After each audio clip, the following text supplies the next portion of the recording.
கீரை, beans, broccoli சேர்ந்த ஒரு குழம்பு பண்ணினேன் இன்றைக்கி. ரொம்ப சூப்பராக இருந்தது.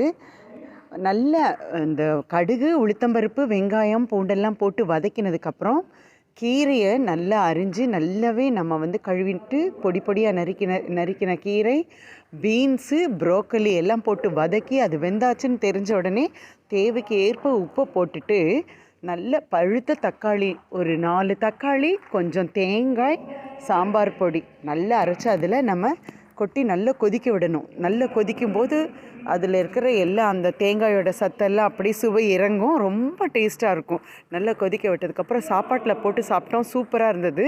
ஆனால் சப்பாத்திக்கு தொட்டுக்க முடியும். பிரெட் டோஸ்ட் பண்ணி வெண்ணெயில் தடவி இதை தொட்டு சாப்பிட்டா எக்ஸலண்ட்டாக இருக்கும். பூரிக்கும் ஏ1ஆக இருக்கும். அடை தோசைக்கு கேட்கவே வேண்டாம். ப்ரோக்கலியோட சத்து, கீரையோட சத்து, பீன்ஸோடது எல்லாமே சத்து இறங்கி இருக்கனால குழந்தைகளுக்கும் கொடுக்க முடியும்.